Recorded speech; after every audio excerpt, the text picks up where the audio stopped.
బామ్మ అయితే కారుకి అడ్డంగా నిల్చునేసరికి పల్లవి శ్రీ అయితే బయటికి వచ్చి బామ్మగారు బాగున్నారా అనేది అంటూ ఉంటుంది. అలా అడిగేసరికి ఏం బాగోవడం, నా దురదృష్టాన్ని తలుచుకొని నేను బాధపడుతుంటే మీరు ఇంకా బాగున్నారా అని పలకరిస్తున్నావా అని చెప్పేసి శ్రీయ మీదకైతే సీరియస్ అవుతూ ఉంటుంది బామ్మ.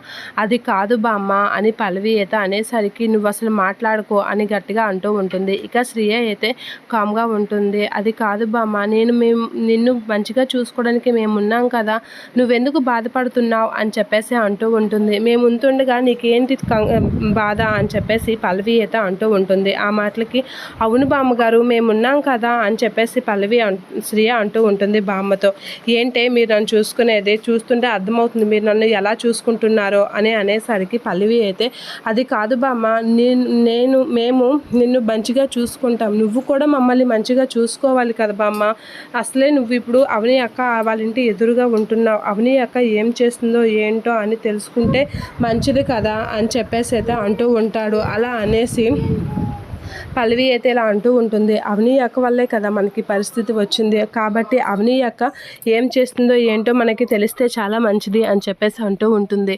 ఏంటి నీకు చెప్పేది అని చెప్పేసి అనేసరికి అది కాదు బామ్మ అని అంటూ ఉంటుంది. ఏంటి నీకు నేను చెప్పేది, తోటకూర కట్ట అని చెప్పేసి అనేసరికి పల్లవి ఒకసారిగా షాక్ అవుతూ ఉంటుంది.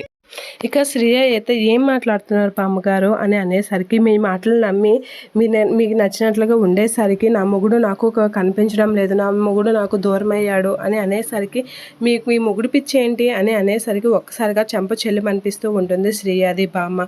ఏంటే తప్పుగా మాట్లాడుతున్నావు అని చెప్పేసి, చెంప కాదు ఈసారి నరికి పోగలెడతాను నా భర్త గురించి నాకు మాట్లాడితే, నా భర్త దూరం అయ్యాడని బాధలో నేనుంటే అని చెప్పేసి అనేసరికి అది కాదు బామ్మ, నువ్వు అవని అక్క ఎదురుగా ఉన్నావు కదా అని అనేసరికి నేను నా భర్త గురించి మాట్లాడితే నువ్వు అవని గురించి మాట్లాడుతున్నావేంటే అని చెప్పేసి అంటూ ఉంటుంది. నీకు మొగుడు పిచ్చి ఏంటే బామ్మ అని చెప్పేసి పల్లవి అంటూ ఉంటుంది. ఏంటే ఇలా మాట్లాడుతున్నావు అని చెప్పేసి పల్లవి చెంప చెల్లిమనిపిస్తూ ఉంటుంది బామ్మ. అలా పల్లవిని కూడా కొట్టేసరికి పల్లవి అయితే షాక్ అవుతూ ఉంటుంది. బామ్మ ఏంటి ఇలా రివర్స్ అయ్యింది అనేది అనుకుంటూ ఉంటుంది. అలా అనుకుని షాక్ అవుతూ ఉంటుంది. ఈ పిచ్చిన మాటలుగానే ఆడారనుకో ఇద్దరికి చెంప చెల్లిమనిపించడం కాదు, ఈసారి ఏం చేస్తానో నాకే తెలియదు అని చెప్పేసి చాలా సీరియస్గా వార్నింగ్ ఇచ్చి అక్కడి నుంచి అయితే వెళ్ళిపోతూ ఉంటుంది. ఇక పల్లవి శ్రీయ అయితే షాక్ అవుతూ ఉంటారు. బ్రహ్మ వాళ్ళకి ఇచ్చిన షాక్కి అలా చూస్తూ ఉండిపోతూ ఉంటారు బామ్మ వైపు.